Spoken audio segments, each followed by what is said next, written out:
हमें हमारे कर्मों का फल अवश्य मिलता है। आओ जानते हैं ऐसी एक कहानी। कहानी सत्य है, इसमें झूठ बिल्कुल भी नहीं है। चलो चलते हैं। हमारे चैनल सत्य और धार्मिक को अवश्य सब्सक्राइब कर लें और कमेंट करें कि ये कहानी आपको कैसी लगी। शंकर जी से गौरा जी हट करने लगी मृत्युलोक पे आने के लिए कि मुझे मृत्युलोक में घुमाने के लिए चलो। बार बार शंकर जी ने मना करा, नहीं मानी गौरा जी। उनके बार बार गौरा जी के कहने से शंकर जी मृत्युलोक में ले आए। सुंदर सुंदर घरों को देखकर और संसार की प्रकृति की बनावटी को देखकर गौरा जी अति खुश हुई, क्योंकि वो हमेशा पहाड़ों पर रहती थी शंकर जी के साथ। मृत्युलोक का देखने का उनका मन हुआ, इसलिए वो चली आई। शंकर जी ने उनके मन की बात पढ़ ली। उन्हें ऐसा दृश्य दिखाया जो कर्मों का भोग भोग रहा था। वो वनों में चले गए, शंकर जी और माता पार्वती, गौरा जी। एक हाथी अति बलशाली होता है, जो कि उसको कर्मों का फल मिल रहा था। उसका सूंड एक विशालकाय वृक्ष में, पेड़ में फंसकर हाथी की मृत्यु हो गई। उसमें हजारों लाखों करोड़ों कीड़े लगे हुए थे और सूंड फंसने के कारण हाथी भी लटका हुआ था और कीड़े उसको खा रहे थे। हाथी की मृत्यु हो चुकी थी। तो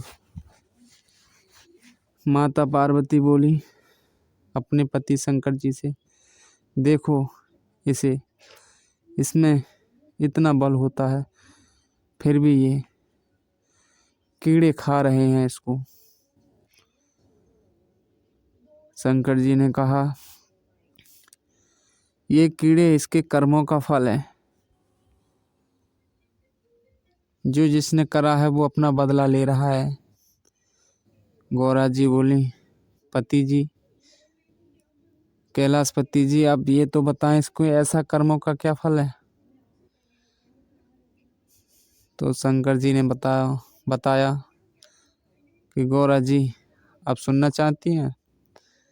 गौरा जी बोली, हाँ मैं सुनना चाहती हूँ इसके कर्मों के बारे में। तो शंकर जी ने बताया, पहले ये मछुआरा था, मछलियों को मारता था जाल से, जिसका यंत्र था, जिस तरीके से अपना मारता जाल से, कुछ और तरीके से इसने लाखों करोड़ों मछलियां मारी, अनगिनत जीवों की हत्या की और फिर उनको बेचता था।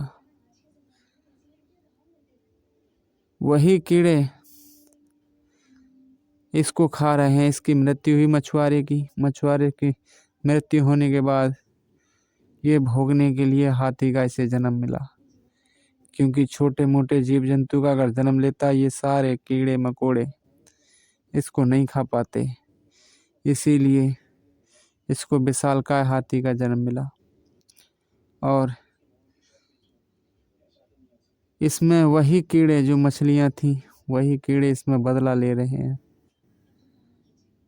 ये प्रकृति का नियम है गौरा जी, जो जिसके साथ करता है, आज नहीं तो कल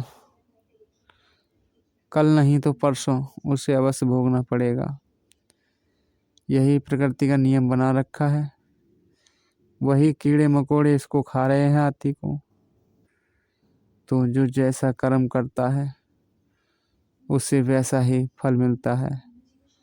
आदमी भूल में रहता है मृत्यु लोक में कि मैं किसी के साथ बुरा करूँगा तो मेरा कुछ नहीं होगा। ये उसकी भूल है, मूर्खता है इंसान की। जब देवता तक नहीं बख्शे जाते अगर वो किसी के साथ गलत करते हैं तो उनको श्राप लगता है तो उन्हें भी भुगतना पड़ता है। इसी प्रकार इंसान तो इंसान है, अगर वो गलत करेगा तो वो भुगतेगा। न भुगतने का कोई मतलब ही पैदा नहीं होता। तो दोस्तों, जहाँ तक हो सके सोच समझ के अगला कदम रखो जो कि किसी का गलत ना हो। हम किसी का गलत ना करें, क्योंकि हमारा मनुष्य का जीवन मिला है सोच विचार करने के लिए, बाकी तो सभी भोगने के लिए मिले हैं। ये 84 लाख योनियाँ हमारे लिए, इंसान को छोड़कर बाकी सारी योनियाँ भोगने के लिए पैदा होती हैं। और कुछ नहीं है संसार में, सिर्फ इंसान का ही हीरा जन्म बताया है। बाकी सारे जन्म तो व्यर्थ हैं, भोगने के लिए हैं। पशुओं को लो चाहे किसी और को लो, इसीलिए कहना है कि मानवता अपनाओ और सत्य का साथ करो, जिससे कि तुम्हारा जीवन उद्धार हो जाए, मोक्ष की प्राप्ति हो जाए। स्वर्ग का सहारा मत देखो, मोक्ष की प्राप्ति करने की सोचो। आशा करते हैं दोस्तों यह कहानी आपको अच्छी लगी होगी।